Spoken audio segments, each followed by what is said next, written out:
It's a beautiful day in this beautiful day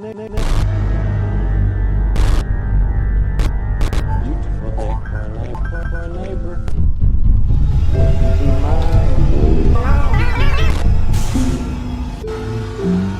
My neighbor.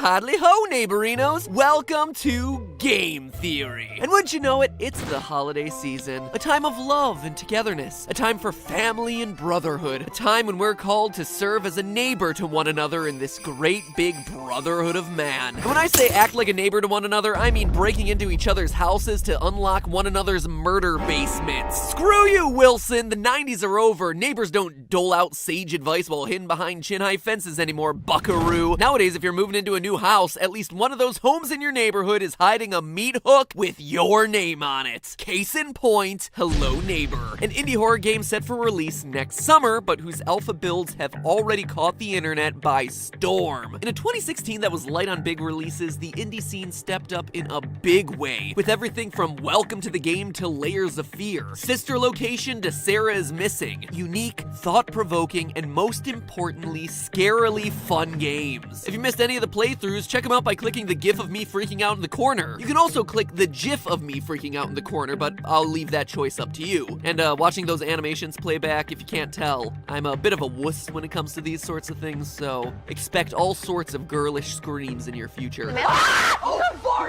But across all of them, Hello Neighbor is the one leaving people with the most questions, myself included. If you're unfamiliar with the game, let me quickly recap. You play as a new addition to the community, just moving in. But shortly after you move, you start to notice some strange behavior from your jazzercise pro neighbor. Screams coming from the house, erratic behavior, paranoid looks. Peering in through his windows reveals a heavily guarded door leading into his basement. But seriously, what is down there that he doesn't want the world to see? That is the mystery you're looking to solve in the game. Break in, find the tools necessary to undo his security measures, and unearth your neighbor's dark secret before it's too late. But you know what? Why go through all the wait and all the hassle? Today we put the clues together to solve this mystery half a year before the game's release. Partly because I like the challenge of doing it, but also partly because if I wait too long to do a theory on it, they release Ditto the same day I release a video using Ditto's absence as a critical piece of my argument, and then the comment section blows up about it, and you know, it's a purely hypothetical situation, but it's something I'm trying to avoid moving forward. Alright?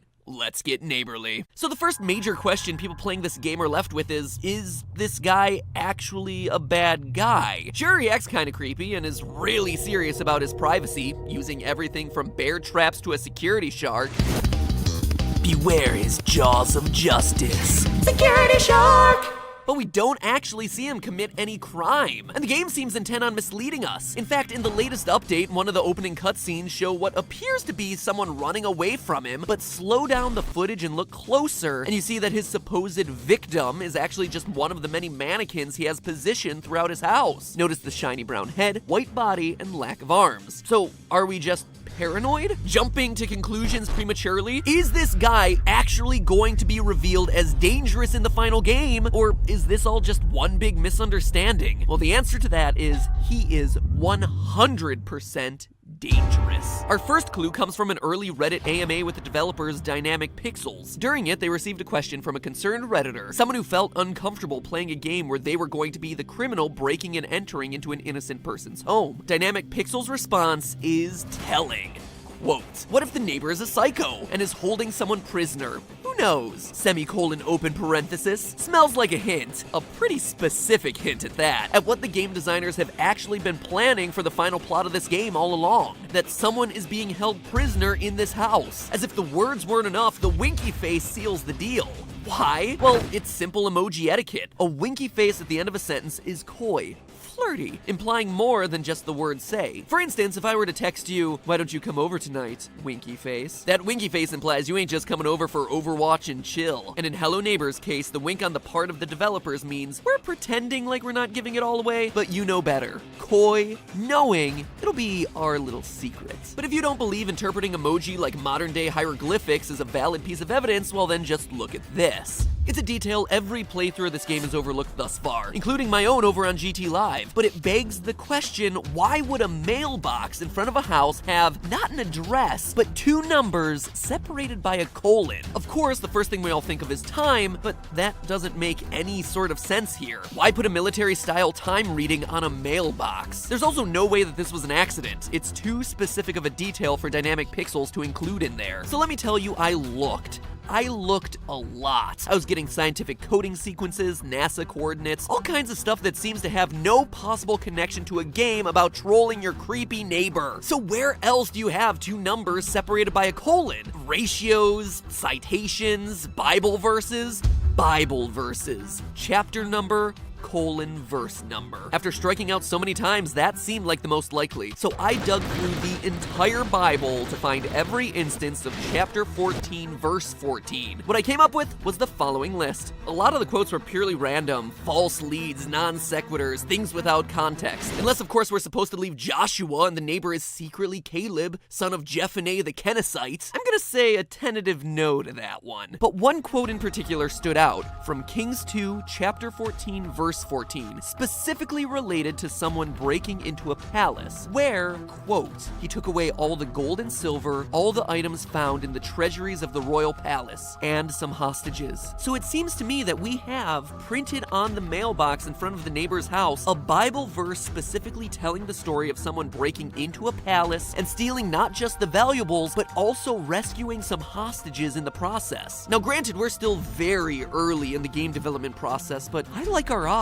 So our neighbor has been keeping people in his basement against their will, and it's our job to Robin Hood the heck out of things and steal everything back, freeing the hostages and then making our escape. And the evidence in Alpha 2 already points to this. If you successfully make it to the basement, we get soft confirmation with a mattress on the ground and a crib, as though someone is being kept there against their will. In fact, whoever's down there may seem like they're trying to escape. For all the hoopla made around getting into the basement in the big Alpha 2 release last week, those who actually bothered to research the game knew what it looked like back from trailer number 2, where we actually get a thorough look at the basement, running through long stretches of corridors to escape from the neighbor as he approaches. But what's most interesting here is what happens as you head your way down into the basement. You actually hear a child coughing, a baby whining, a female crying, shadows moving frantically along the floor, and finally someone shouting something that sounds a lot like run. At the end of the trailer, we're presented with a door labeled hide here that happens to be locked. We as the player have to resort to hiding under the bed, and right before the neighbor catches us, we hear a female scream.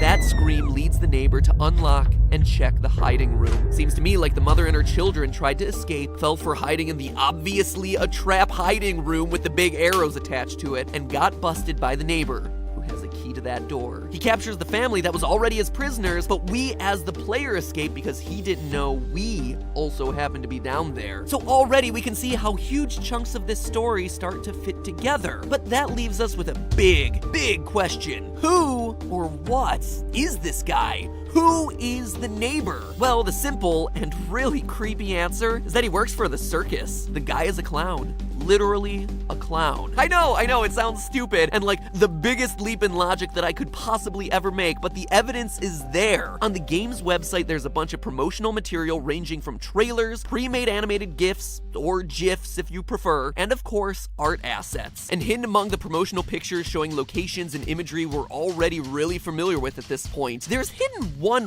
real oddball in the group. No, it's not the one where the neighbor's dressed like the devil, showing us that crack is whack like some sort of middle-aged copper-toned suntan girl. But that one is admittedly pretty weird too. Nope, it's not that one, it's this one, where our favorite curly chin is covered in white cake makeup, summoning us down into the basement. It's weird, right? And this is like the only picture where anything remotely like this occurs. So I would have written this off as just an early game design decision that eventually got scrapped if it wasn't for the pervasive use of carnival-style imagery throughout this game. During the Alpha 1 minigame teaching you how to hide, you're in a queue with a height limit, just like you would find while waiting for an amusement park ride. The second floor of his house has a shooting gallery, just like those rigged carny games that are legitimately impossible to win. Unless, of course, you're Stephanie who wins on her first throw. Wow!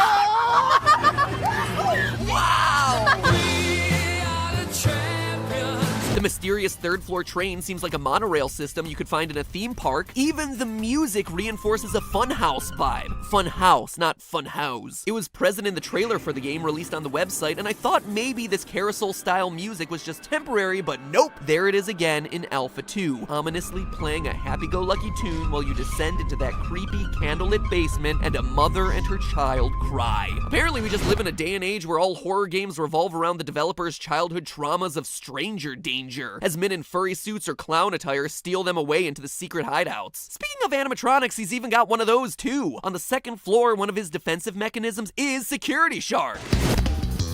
Prepare to be finished. Security Shark! But glitch around a bit and look under the water level, and you see it's not a real shark, but a robotic one. Kinda like something you would see, again, at a Universal Studios-style attraction. Or, I guess, a haunted pizzeria. Freddy, Foxy, Bonnie, Chica, and introducing Sharky! So we have a creepy clown carnival worker kidnapping mothers and their children and keeping them in his basement. So let's take a moment to look through a bit more of the concept art and get even more ideas about what's going on in this game. This picture, for instance. See anything that's a bit off? Right there, hanging on the right balcony's clothesline is a female skin suit. Or perhaps more accurately, a blow-up doll? Man, I hate it when the neighbors leave their sex toys on the clothesline to dry. Really leaves us with some awkward conversations for the kids. Now, I'm not sure that this tells us a whole lot other than he's a man with personal needs, okay? So leave him alone. And in these mock-ups of the gameplay area, we see where our player eventually gets buried in the event he gets caught by the neighbor one too many times. In your very own backyard. But there's one other essential detail in these pictures we haven't covered yet. As we see in this image from their site, there's a mysterious shadowy figure in the background behind all of this. Well, could this be the player, I hear you saying? And well, that's a good guess. Look closely at the hands. You'll notice the outline of gloves extending from the wrists. That's an important detail because at no point in the imagery around this game, both in gameplay and in the promotional materials, is the player's character ever shown to be wearing gloves, which leads us to perhaps the biggest twist of all. He has a partner. But then, who is it? Well, we don't have much information about the other characters appearing in this game, but I did take it upon myself to take the neighbor's model and scale it to the relative size he would be if he were that far away from the camera in this picture. And I discovered that the neighbor is actually slightly shorter than this shadowy figure.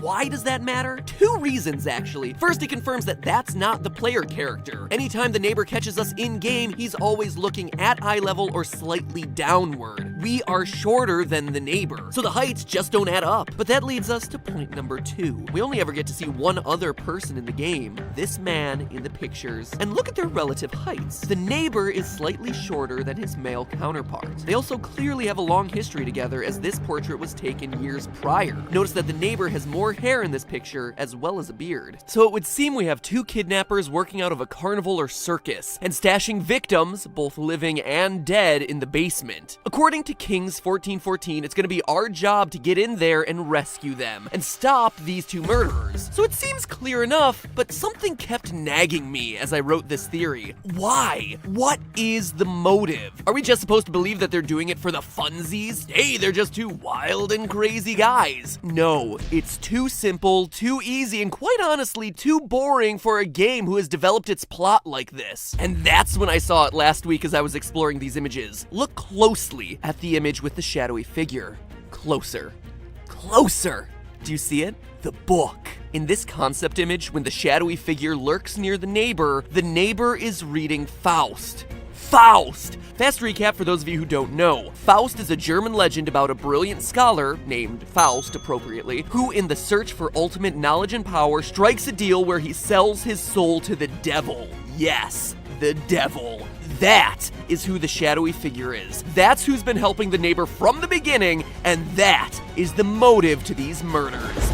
Need more proof? Well, I could start with the candles filling the basement, certainly reminiscent of satanic channeling circles, but maybe that's not enough for you. Maybe you need more. Well, look here. In the latest alpha build of the game, you can find a house on a darkened street. Inside, you'll find a frozen version of the neighbor, suspended in midair along with his bed. Is it just a glitch? Developer error? Exorcist reference? It doesn't matter. What's important here is that for the first time ever, it gave us access to a full 360-degree view of the neighbor's character model. and look at the bottom of his shoes. There's a sticker. Some might say a seal that reads 666, the sign of the beast, the number most associated with Satan. The neighbor is literally being outfitted by the devil. And that got me rethinking this whole theory. Maybe Kings 14:14 isn't the passage that I was looking for. Maybe there was something else. So I scrolled back through my notes and found this. Isaiah 14:14. I will ascend above the heights of the clouds. I will be like the Most High. Who's talking here? The answer is a few lines back at Isaiah 14:12.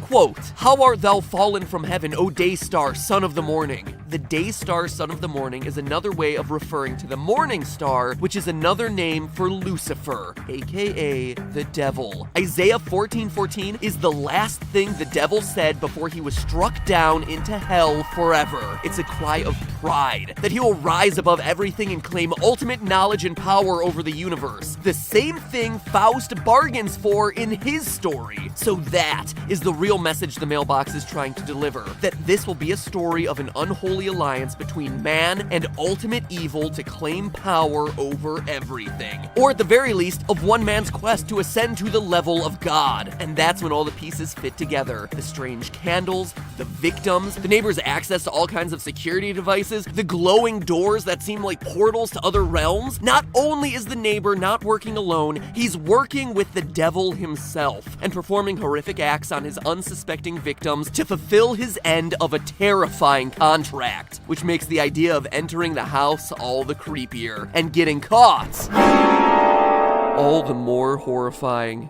Before I wrap things up here, if you're interested in more Hello Neighbor theorizing, push on that creepily swinging door with the no trespassing sign to subscribe to the Game Theorists. Because you can bet this is a game I'm going to be revisiting again as more details come out. I can see these theories becoming just as fun as FNAF, so if you're a fan of that series, click on this. And hey, if you're not a fan of that series, well, it's not FNAF. It's actually completely different. It's a murderer dressed as a clown instead of a murderer dressed as an animatronic. So either way, subscribe. And I know I mentioned it before, but if you are interested in watching my first playthrough of Hello Neighbor, where the neighbor severely glitches out and it gives me free reign of the house, then click that welcome mat right there. We do a bit of freaking out, we do a bit of theorizing. All in all, it's a good time with a good game. And hey, it gives us more time to hang out together. I love doing the live streams. The GT Live community is one of the most positive on YouTube. Everyone is super supportive of each other, so if you want to join that community, click right there, check out Hello Neighbor, and make sure that you subscribe. But now if you'll excuse me, I need to go because Christmas is right around the corner and I've got to write a bunch more theories if I hope to get ahead enough so I can take a holiday. So, with that in mind, guys, just remember, that's just a theory. A game theory. Thanks for watching.